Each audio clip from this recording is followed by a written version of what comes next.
C'est Jean qui nous permet, lorsque bah si on peut encore relire, peut permettre à Bissou de décoller.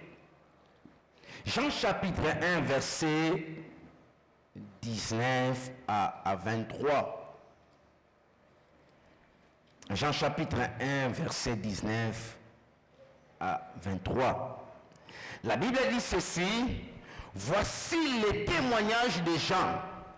Lorsque les Juifs envoyèrent de Jérusalem des sacrificateurs et des Lévites pour lui demander: toi, qui es-tu? Il lui déclara et le nia point. Il déclara qu'il n'était pas le Christ. Ils lui demandèrent: quoi donc, es-tu Élie? Et il dit: je ne le suis point. Es-tu le prophète? Il répondit: non. Il lui dit: alors qui es-tu, enfin que nous donnions une réponse à ceux qui nous ont envoyés? Qui dit de toi-même? Moi, dit-il, je suis la voix de celui qui crie dans les déserts. Mais qui bat prophète surtout en ancienne alliance, c'était des voix qui criaient dans les déserts. Alléluia. Afin de préparer le chemin de celui qui devait venir. Pourquoi? Bakoka qui kosongisa bonzambe na kati ya mutute. Ils étaient dans l'incapacité parce qu'ils se sont trouvés des défauts, des erreurs, des imperfections. Oyo ekoka ikomema bangote ba mema batu na kati ya perfection. Déjà Azoloba na livre ya Matthieu, alors dit que je ne suis pas capable de porter ses souliers. Pour porter les souliers de quelqu'un, il faut déchausser. Na marque alobi, je ne suis pas digne de délouer les courroies. Dans Nazala makoki ya kolongola et sapatute. Pour Azadine, ceux qui Moïse a longola qui sapatu, c'est parce que Moïse n'était pas digne. Car la Bible dit ceci: ôte tes souliers, car la terre sur laquelle tu te trouves, c'est une terre sainte. Tu vas dire terre sainte et ça vit à l'iloba. Bomo ya Eden, oyo tobungi saki, tangu tozako ya tozoya na ba imperfection, moyen to vivre na kati ya vie wana lisusu bongo ezate. Nekola zoloba, ôte tes souliers. Tu expliques tes souliers, ça peut être l'orgueil, soulier ça peut être un péché, marche moko adopta. Parce que babi ote soulier longola lolenge ya etamboli oyo ezoko kanate na esiko yo zali. O esiko biso zali ezabo moya liloba. Bomo ya liloba yango de terre sainte. Terre sainte n'est pas l'église comme j'avais dit. Parce qu'à l'église tout le monde a le droit de venir. Même les sorciers bayaka église. La terre sainte. Jalobi, je ne suis pas digne. Il y a là ta chaussure naïe. À d'autres termes, d'accomplir ce que lui est appelé de faire. Parce que lui, il est le suprême. C'est lui l'accomplissement. Il y a makambo et komama kepa ya basakoli. Enfin, il y a kosongi samutu. Nakati ya Eden, nakati ya grenier ya Nzambe. Deutéronome zolo balobi, tangu boko mona konye. Tout est passé à bâtir l'anzété. Bouillé pendant qu'on compte 50 jours, ne bouillé par la moisson. Et même la matière, permettez ce que vous avez en matière, pour total la moussala au prophète, avec au sal. Pour ceux qui sont sur la prophète, mais il faut tout cela, l'esprit de témoignage de Jésus-Christ. Qui sont les témoins? Oh, bah, bengami ba ma témoignage, bah, on est basu esprit, il y a prophétie. Matthieu chapitre 3. Matthieu chapitre 3. Verset 10. Là, verset 12. Il y aura verset 10 de Yolobi. Déjà la cognée est mise à la racine des arbres. Tout arbre donc qui ne porte pas de fruits, de bons fruits, sera coupé et jeté au feu. Dans verset 12, il a son vent à la main, il nettoyera son heure, il amassera son blé dans dans les greniers et il brûlera la paille dans un feu qui ne s'éteint point. Et accomplissement ya makamboyo et ça kolonda soko kisango et ça Deutéronome 16 où est solo de likambo ya fête de l'Éternel bakoya et pas nan kolo maboko pambate ne mosa solo batangu bokomona batie et pas sola nan nzete boye baketango ya kobuka mbuma ekomi bobanda ko compter 50 jours na 50e jour ne boya kosala moisson. Oh konye o etamaki na nzete celui le prophète na gauche na ye il y avait le livret na droite na ye ezaki na bleu et azo amassé bleu en disant ceci aujourd'hui même tu seras avec moi dans le paradis. À d'autres termes na zongisi moto na bisiko ya bimaki la terre sainte que l'homme avait quitté na zongisi ye po na latisi ye basapatu o eza justice ya bonzambe. Alléluia. La cognée mise à l'arbre pour séparer l'ivraie et le bleu. Bible a compté 50 jours. Oh, de la croix au Pentecôte, ça fait 50 jours. C'est alors à la croix, une seule prédication. Il y avait 3000 âmes qui étaient récoltées pour l'éternité. Et c'est ça le travail que le prophète est venu accomplir. Est-ce que Cogné est prophète et côté déjà la vie pour t'amener à séparer l'ivraie et le bleu? La Bible dit ceci, il faut savoir séparer ce qui est vil et ce qui est précieux.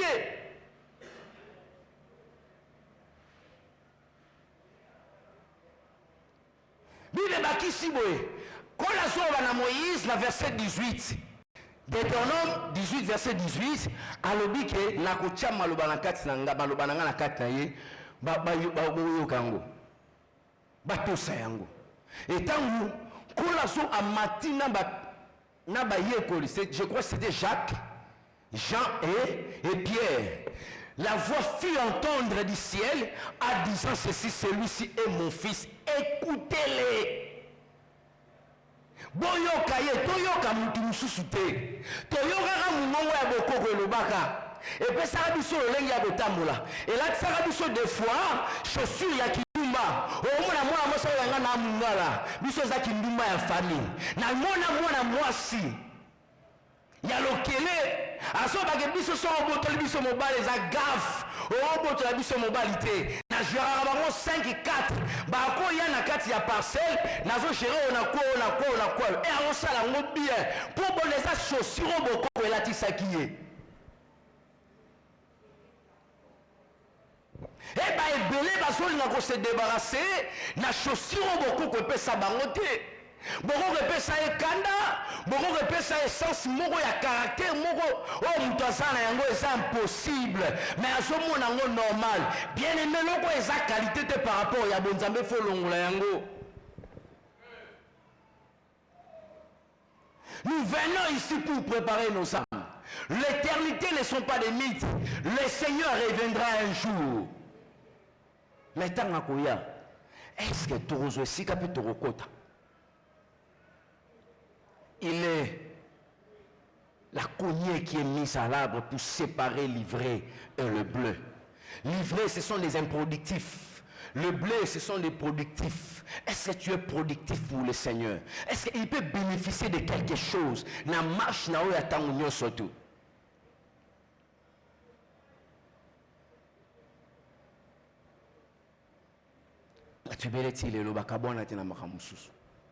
Nous venons à l'église, bien entendu. Mais le problème que tant que tu et pas une encolo, le quoi te koutani na ye prophète. Ton dimi comme ma témoignage na ye. Le apesi biso esprit ya prophétie. Ne totangaki que tes frères qui ont le témoignage de Jésus-Christ. Et le témoignage de Jésus, c'est l'esprit de la prophétie. La premièrement, esprit à prophétie na bato bazana témoignage ya Yesu. Et le roi liboso zali ke bazondi make oyo ba apôtre to ba sakoli ba rapport na Yesu ça ya solo pe kokisama. Wana témoin esprit à tes prophétie oyo za témoignage ya liboso ya Yesu. Ya mi balé témoignage zali, il faut otalisa oyo yo monaki oyo yo kakipe oyo yebi. Maintenant témoignage à Jésus auto so mes esprits à prophétie ezo salake to yeba maintenant kotalisa Yesu na lolengo tozaleli na lolengo tozotambola na lolengo tozobikela pour makomi ezolobela biso likambo etali ba faux prophète. Le faux prophète au bible ezolobela ezoloba teke bapesaki bisakolo ekokisamaki te bisakolo ekokisamaka na yango mais problème ezalaki soubassement na bango. Quelle était leur fondation? Quelle était leur position spirituelle? Bon, dans l'église du Seigneur actuellement aujourd'hui, nous avons le vrai et le faux prophète. Oh, basakoya. Tolobi ba prophète et ça bateau bazo même témoignage à Jésus. Le vrai bazo même ngondenge nini. Ayoki témoignage à Yesu. Oh, et ça li lobo batali sié andimi ko chango na misala. Mais ba msu basakoyoka ba ko tshela misala te. C'est alors que Romains 1:18 ba kali vérité captive. Ils connaissent la vérité, mais ils n'arrivent pas à vivre par rapport à la vérité qu'ils connaissent. Témoignage à Jésus. Moto a tchaka dimité. Ah, la témoignage à Jésus. Pour yébi qui coûte dit mais biblique. Moto a gagné ba amité. Ah, la témoignage à Jésus. Parce que qui gagner des âmes, c'est biblique. Le Seigneur l'a dit comme une grande commission. Sa décision finale, aller partout dans le monde, faire de tout le monde mes disciples, les baptisant au nom du Père et du Fils et du Saint-Esprit. Enseignez-les tout ce que je vous ai prescrit.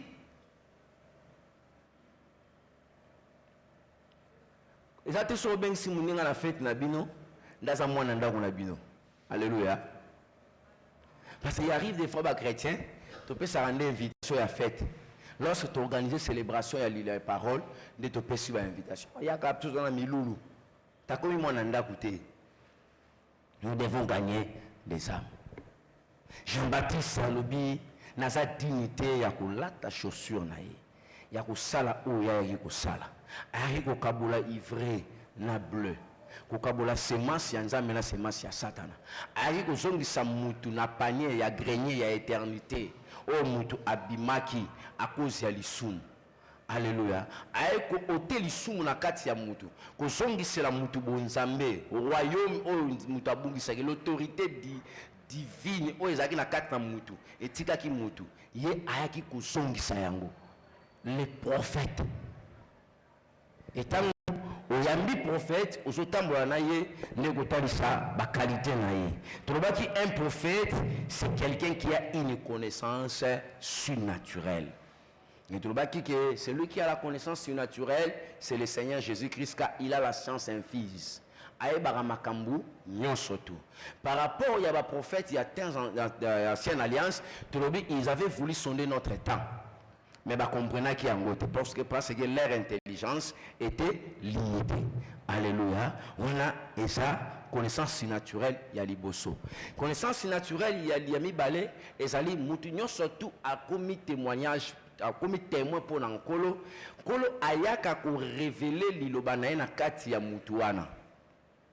Ne mutu connaissance spirituelle ou surnaturelle et ça boye biya bonzambe o to yebara kusana nini soit yango église et comme sera battu ba brutité mutu soko ya église ya rapona efongola mayele la mutu ofungwa ma ememaka ye azwa sens ya responsabilité na ya vie.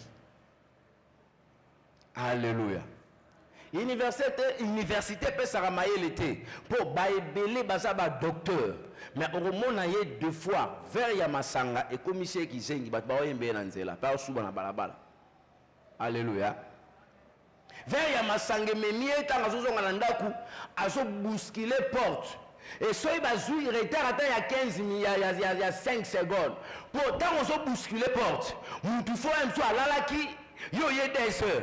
Quand même na ko veiller te na la programme à veille de prière te. L'état des fois à la muka, a refongoler la yo. Par rapport à Bokonjo yo là Tanzamba pesa yo.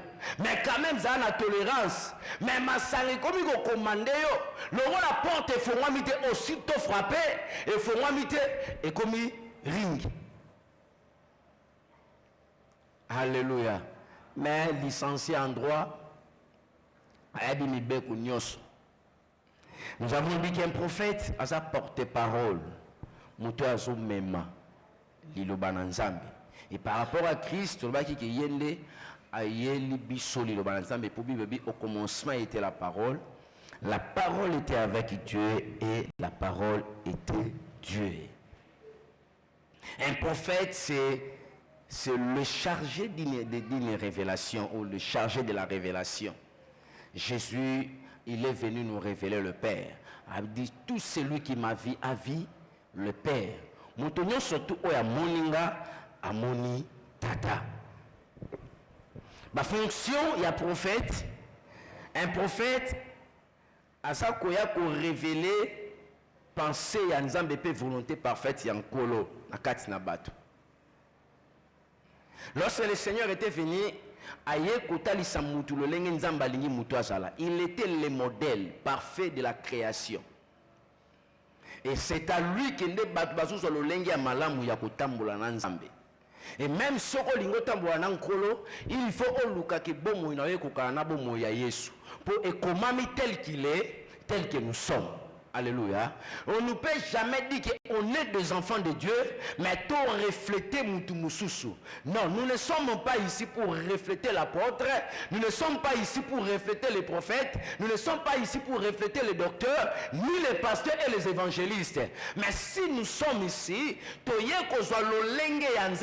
c'est ça que nous sommes appelés à refléter. Il faut montrer aux autres. Nzambo tozo me manakati na biso. Nzambe balakisaka e pona nu balobi Nzambe te, mais balakisaka Nzambe po bazo bika Nzambe. Lokola nazo vivre Nzambe nde ezo sala ke batu bazo mona Nzambe na kati na ngai. Alléluia. Il faut que batu bamona bilembo ya bonzambe, la vie de Dieu kotalisama na kati na biso.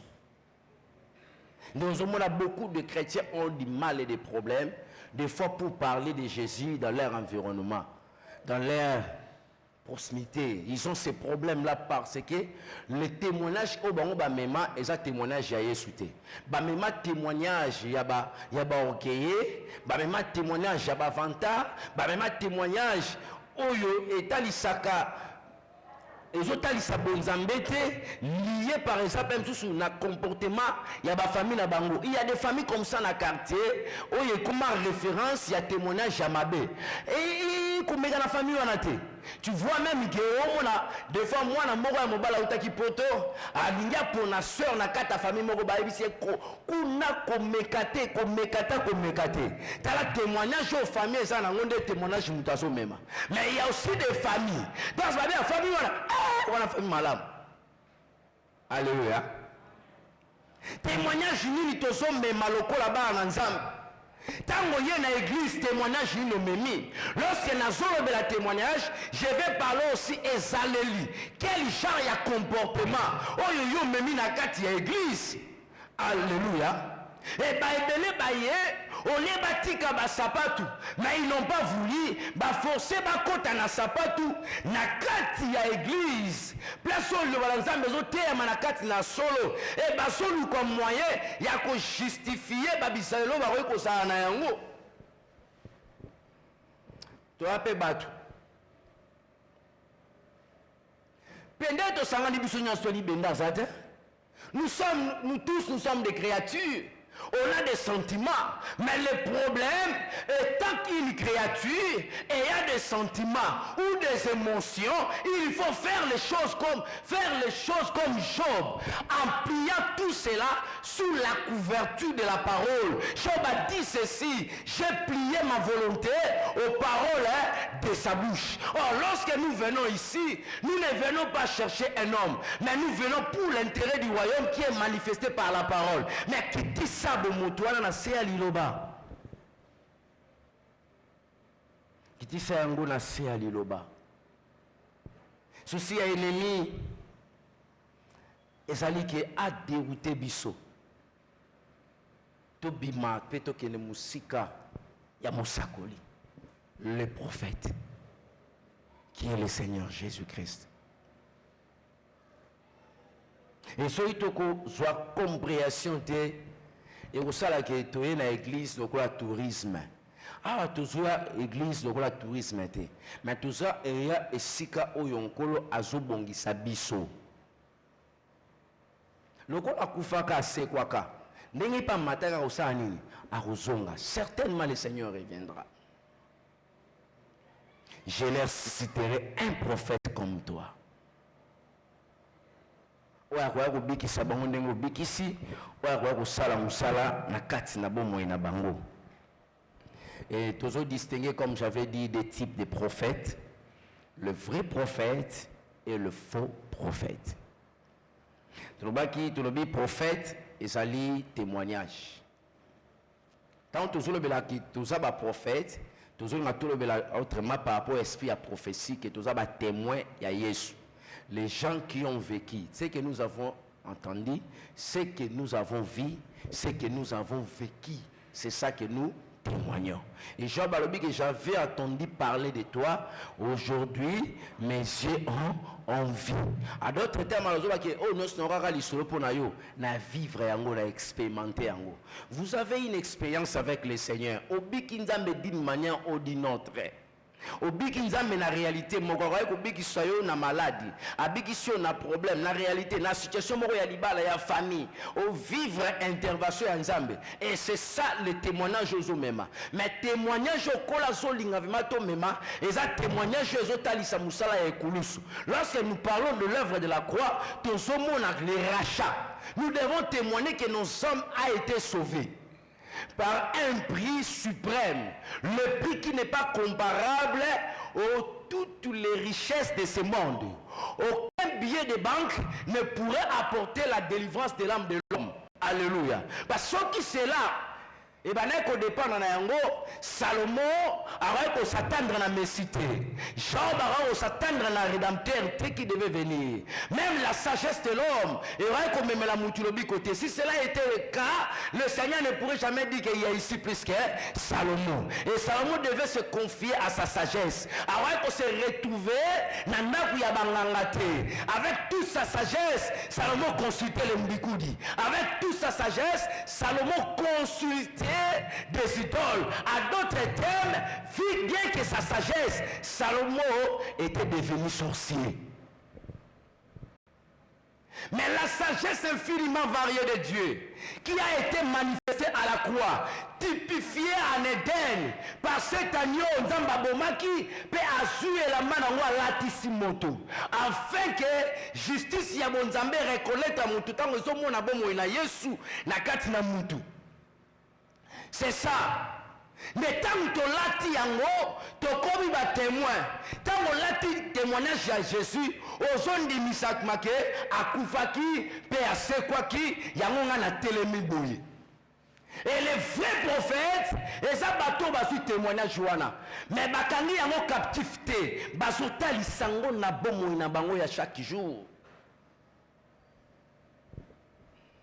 Les vrais prophètes. Et parmi les vrais prophètes, donc tous qui ont expliqué les prophètes et par rapport à la vie à Moutou. Le prophète, en Israël, il y avait des prophètes voyants et il y avait aussi des prophètes qu'on appelait des nabis. Alléluia. Le faux prophète, nous voulons d'abord tout ça, nous type de faux prophète. Les faux prophètes, nous avons trois types de faux prophètes. Ce qu'il est de leur propre volonté. Il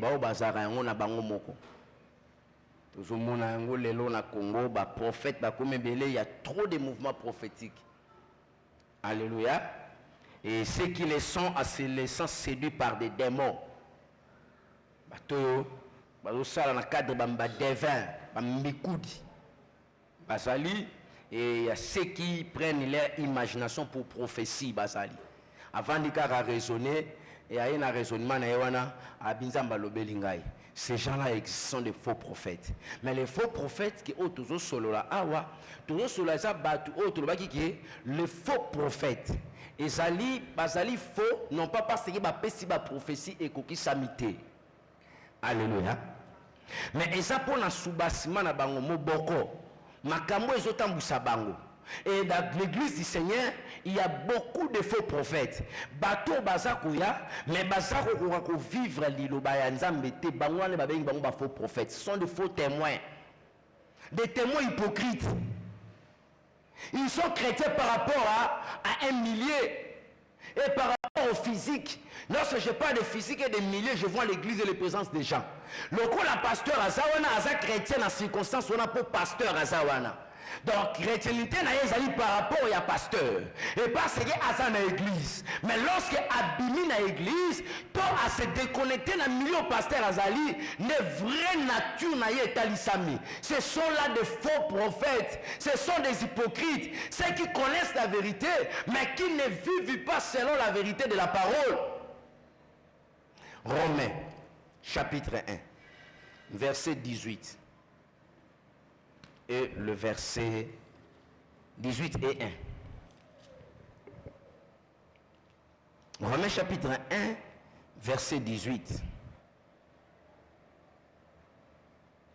La Bible dit ceci: la colère de Dieu se révèle du ciel contre toute impiété et toute injustice des hommes qui retiennent injustement la vérité captive.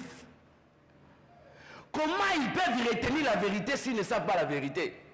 Ils ont la connaissance de la vérité. Bayebi maramwanzambe. Ayebi ke o ese kobo. Ayebi ko esa adulteur. Ayebi ko esa alcool. Ayebi ko esa tabac. Ayebi ke o esa lieu kotonga. Ayebi tout cela parce que asuli le bananzambe. Asa la vérité, mais aso karango captif. À d'autres termes, connaissant la vérité, mais ne veulent pas vivre selon la vérité qu'ils ont la connaissance. Ce sont là que nous appelons le faux prophète, le faux témoin. Et ça, on va des fois, bino vraiment, vous finissez comme vous ensemble. Dans yoka, Mutazolo balobi asimili pateka za commerçant mapa abi ngai vopo na ye na okende église te église nanga koma lipa nanga na passion na kati na tie mwamba awa na tie mwamba awa ta on akangi na lobi amen pour ceux qui a pona bataboni ngana okende sur église te et ce sont ces gens là oh basoya basotonda na kati ya ba église bien aimé dans le Seigneur. Ce sont ces chars de prophètes que l'Éternel dira un jour: serviteurs de l'iniquité, je ne vous ai jamais connu. Mais ils diront: nous étions à l'église lorsque l'apôtre faisait des services des eaux, nous amenons nos bidons d'eau. Lorsqu'il demandait de l'huile, on amenait des huiles. D'ailleurs, j'étais malade, apôtre avait prié Nabikaki. Bien entendu, tu peux être dans le péché, apôtre prie et tu es guéri. Dieu le fait pour sa gloire, non pas pour ta gloire. Mais le problème est que nous devons nous conformer à la parole. Les faux prophètes, ce sont eux qui créent des problèmes à l'église. Ce sont eux qui combattent l'unité de l'église. Ce sont eux qui découragent les autres. Lorsque yo yebi ko tchadi mezara malamu, tango so linga ko tchado sa ko encourager la misusu te. Tango yebi que deux fois et sika o biso ne photo futango. Mais tu as des moyens pour donner to foot sika so boya. Ozo décourager la misusu.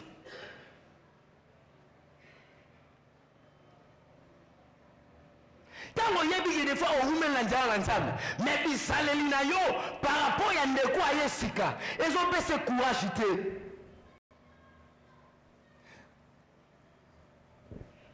Moutazara bien la famille na bango balobaka te mais aya na église akoma koloba. Après azwa pété ya kotonga na kati ya église.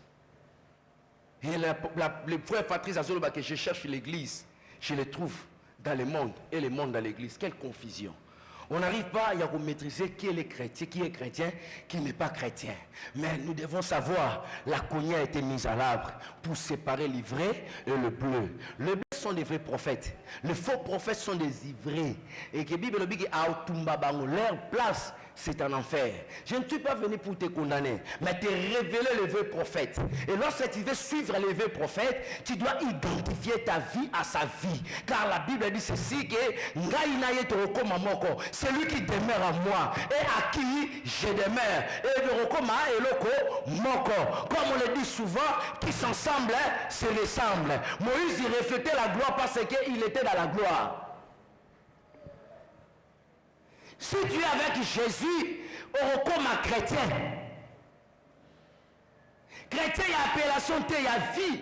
Pour les chrétiens, non pas parce que c'était leur identification, dans le cadre d'appellation, mais c'était leur identification qui se définissait par rapport à leur vie.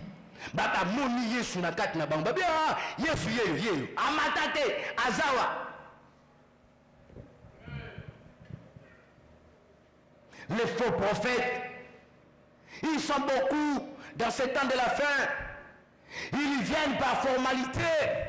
Ils viennent parce que il y a même des prédicateurs qui sont des faux prophètes. Bazako existait, qui ne vivent pas ce qu'eux-mêmes ils prêchent. Ils sont nombreux. Voilà pourquoi certaines circonstances de la vie privent certains prédicateurs de leur prédication. Alléluia. Et à ce qu'on a ma camouflé, pour se rater, les sapins sont là. Oh, je le barre bon yomu.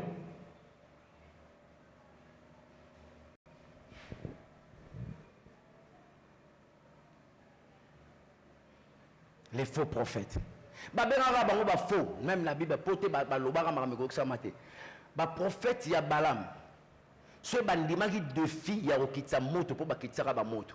Ils ont expérience ba salara salara. Donc tant il a sur le bango ba bien au biloko mike. Et les biloko so salara salara on pam. Mais ces jours-là, bazaki du bosso, il y a le feu dévorant. Amela ba moto na bango nyonso tout. Alléluia. Leur soubassement, leur position spirituelle. Quelle est ta position spirituelle par rapport à Yabon Zambé? Quelle est ta position spirituelle? Ne cherche pas seulement à être membre d'une église, mais cherchez à être membre du ciel. Pour être membre du ciel, il faut porter sur toi l'identité de Jésus. La Bible dit ceci, revêtons-nous du Seigneur Jésus-Christ.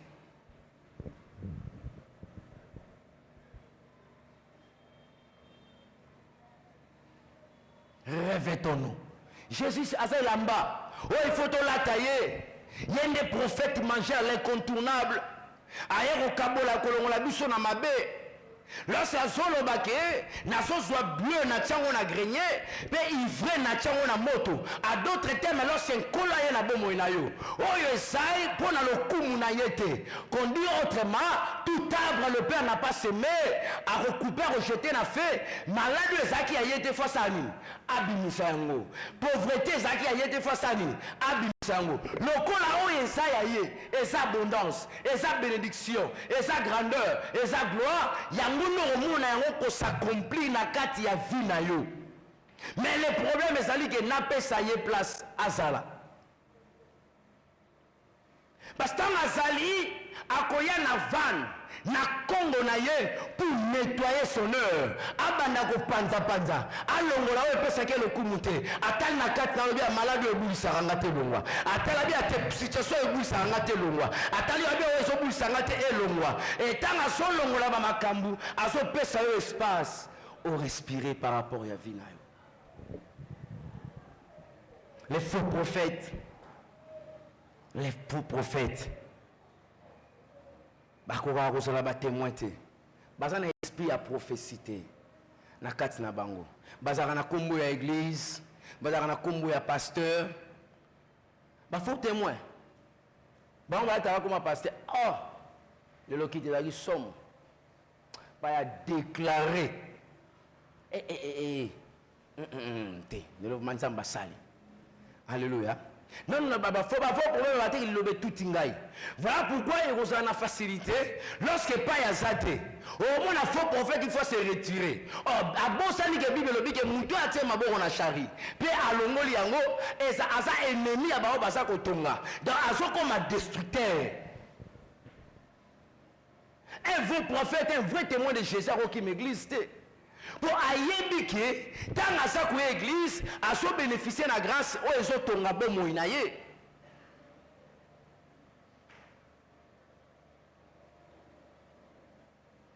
Nous sommes au temps de la fin. Le temps est tellement compliqué et le temps est tellement difficile. Notre pays est suivi secousse tellement ébélé. Tous les cas dans la période il y a veste. Tous les cas dans la période il y a huile. Tous les cas dans la période ébélé jusqu'à ce que les prophétiques aient secoué biso. Les prophétiques. Mais quel prophétique?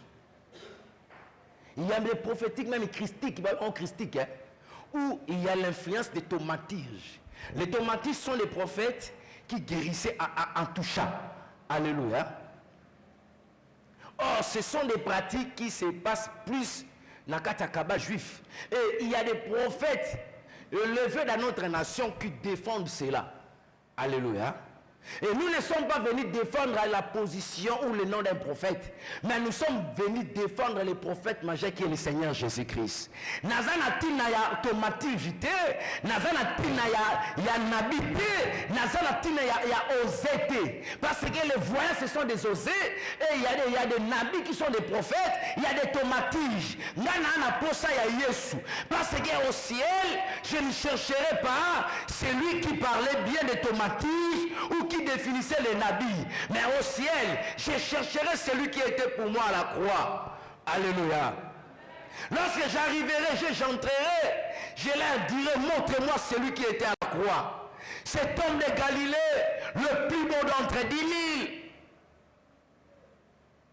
c'est lui qui a payé le prix de mon âme, c'est lui qui m'a sauvé.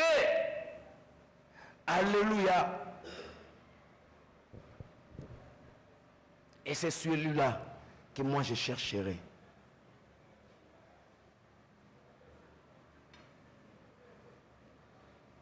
Tika Yesu apambo liloba naye. Nzambe alola asala biso bolamu.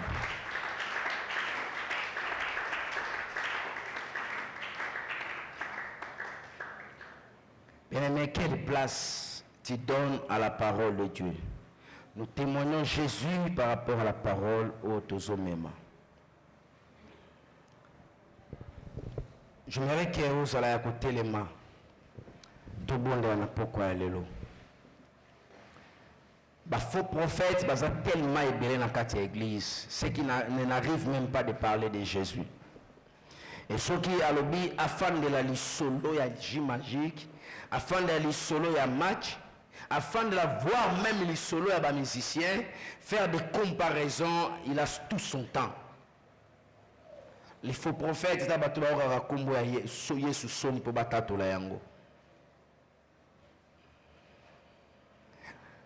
alléluia. Commence à prier, n'entend pas la musique. Banda supplier Nzambe par rapport à Bomoinayo. Yebisaye olingi osala expérience na kolo les prophètes mangeaient. Après ça yo capacité ya komema témoignage na ye. O mema témoignage ya famille na yo te, bobika na kombo ya famille te. O mema témoignage ya musala na bino te. Bate belé le loi komagara liso muke, moi je suis directeur. Le problème n'est pas de nous dire que tu es directeur. Ça ne sauve pas, celui qui sauve c'est Jésus. Nalina yoka yo na lo sambo. Nalina yoka yo kumata na lo sambo. Ne crains pas, je ne crains rien. Sauf qu'on est malamu, problème ou yakina yango. Situation ou yakina yango, ne reçoit solution, na pourquoi elle est là.